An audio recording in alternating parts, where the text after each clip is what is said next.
Buenas tardes. Hoy os traigo algo especial y es que hoy vamos a hablar de Drácula, de la novela, de Bram Stoker. ¿Por qué es esto? Pues porque estaba yo tonteando por internet y entonces sí que he visto que en este año, en el 2025, sale una nueva versión de Drácula y aparte sale con Keanu Reeves como protagonista principal.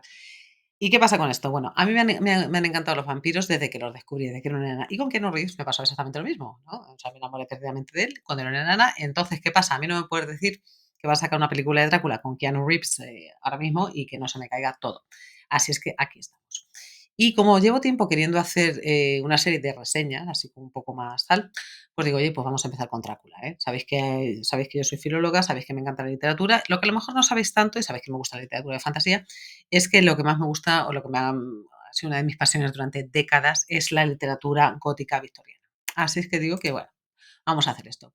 Entonces, ¿por qué es esto? Pues también lo hago porque a mí me da la impresión de que aunque todo el mundo sabe quién es Drácula y todo el mundo cree conocer la historia, en realidad hay muchísima gente que no se ha leído el libro. Así es que hoy os traigo una reseña un poquito extensa, eso sí, la podéis ver en varias partes. Por cierto, si os parece que esto es mejor hacerlo en varios vídeos, me lo decís también, pero os traigo una reseña así, pues para ver si os animáis a leer el libro. Así es que nada, vamos a empezar. Bueno, el título está clarete, Drácula, también Drácula, el no muerto es el título completo, no hace falta que lo diga.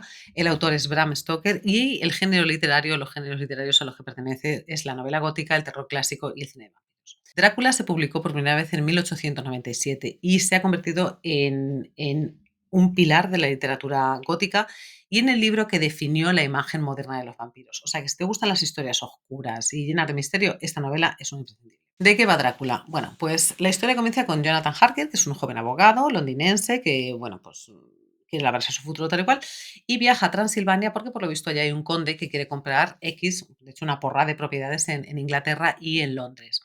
Entonces parece que eso es simplemente que se tiene que ir para allá para firmar unos papeles, que el conde firme unos papeles porque al conde se le pone en aquello.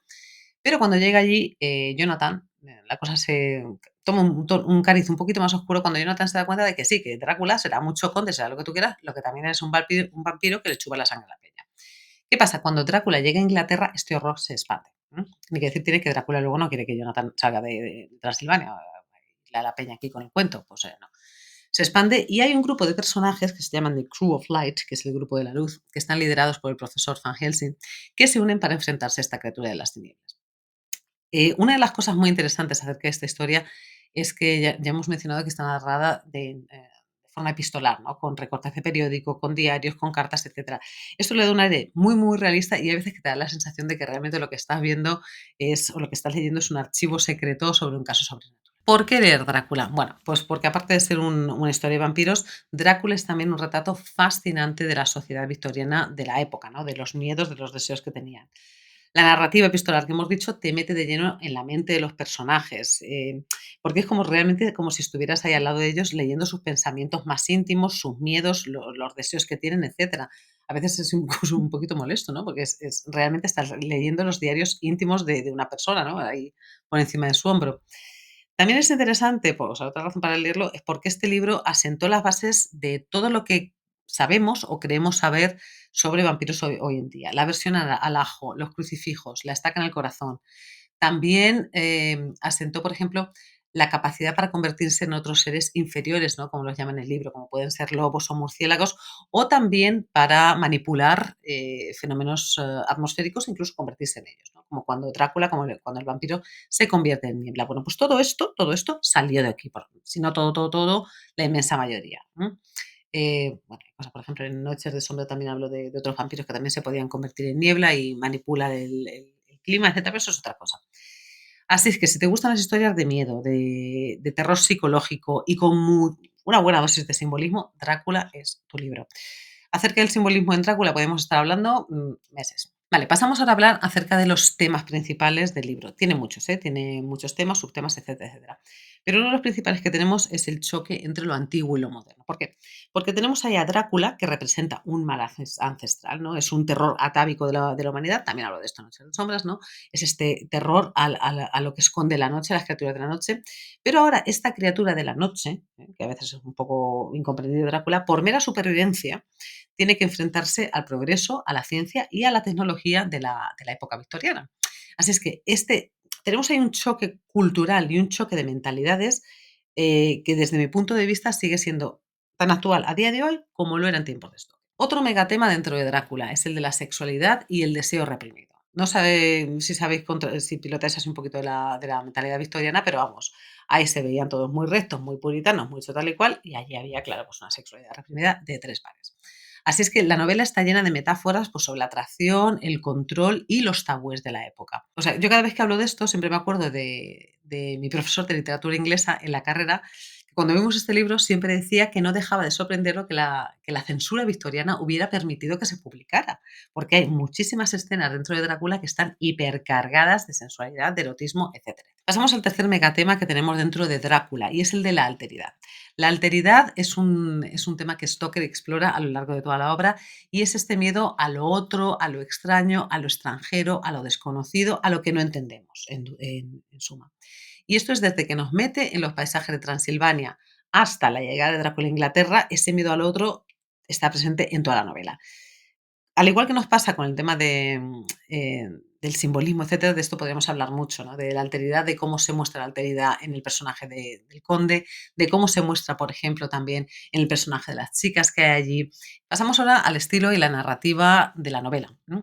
Ya hemos dicho que Stoker utilizó como recurso literario, utilizó este estilo epistolar, lo cual hace que la tensión se vaya construyendo de forma muy lenta, pero muy precisa, ¿eh? Y no deja de crecer en ningún momento, o sea, es imparable, haciendo que te metas completamente en la historia, en la mente de los personajes, que te creas parte de ella. Bueno, seguimos ahora con lo que es el estilo y la narrativa de Stoker. Como ya hemos dicho, Stoker utiliza este estilo epistolar que lo que hace es que la historia parezca muy real. Entonces, Stoker es un maestro utilizando este estilo que es súper complicado de utilizar, ¿eh? Por medio de lo que hemos dicho de los diarios, de recortes de periódico, de otros documentos, de horarios de tren, por ejemplo, para darle realismo a la cosa. Entonces, lo que él va haciendo es que él va construyendo la tensión poco a poco, pero de forma imparable. O sea, es alucinante, es un maestro con este recurso. Te metes completamente, como ya hemos comentado, de lleno en la historia, en la mente de los personajes, en todo eso. Y si tenemos que hablar del lenguaje en Stoker, pues Stoker utiliza siempre un lenguaje muy rico, ¿no? Es muy descriptivo, con muchísima imagen visual, que también mm, hace que te metas más en esta atmósfera. Y sí que es cierto que el lenguaje que utiliza, pues sí que puede parecer un poquito lento al lector actual, ¿no? Pero el ritmo está muy bien medido, como os digo, y de hecho recompensa con creces a quien se meta a leerlo. Por supuesto que hay versiones abreviadas de la obra, ¿eh? Pues, versiones abreviadas de Drácula que también está muy bien.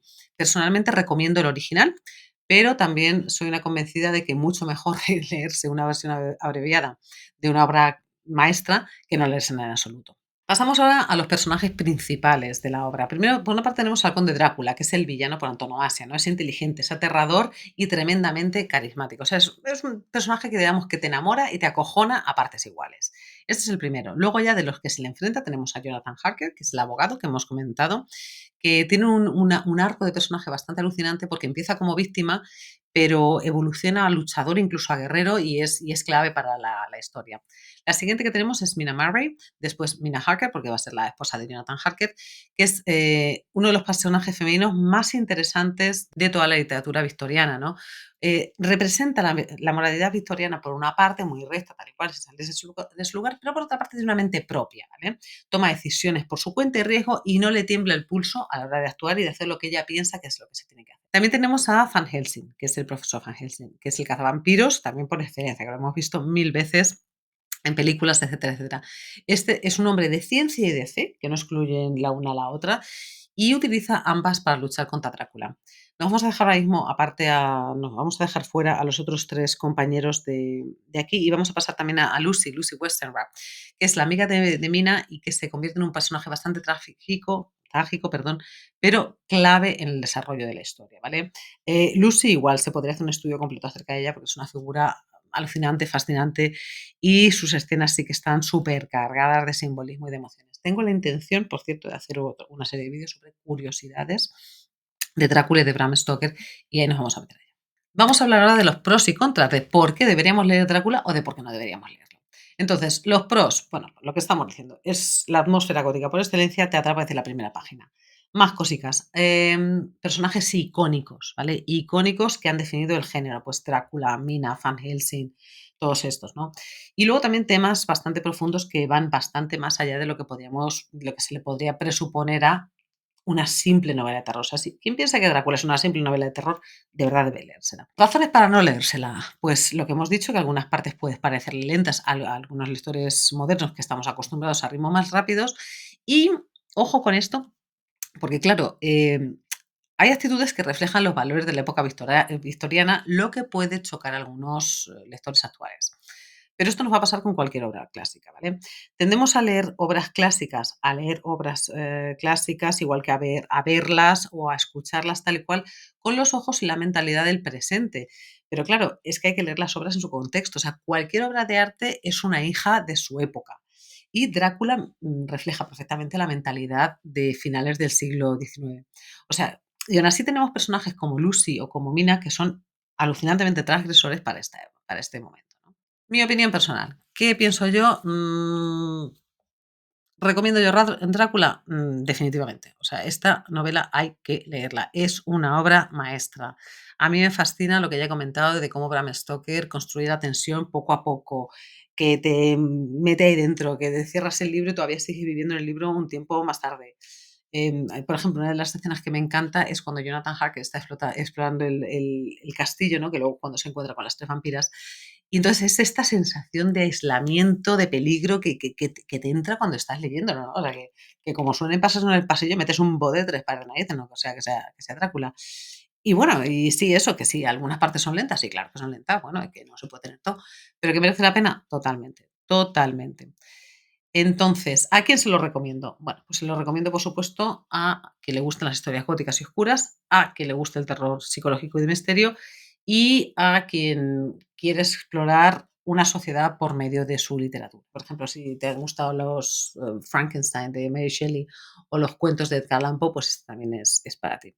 Así que nada, para mí Drácula, lo he dicho bastantes veces, no es solo una obra de terror, es un libro que explora pues miedos bastante profundos de la humanidad, desde el miedo a la muerte, obviamente, hasta este miedo al otro, a lo extranjero, a lo extraño, insisto, yo creo que está bastante en boga en este momento.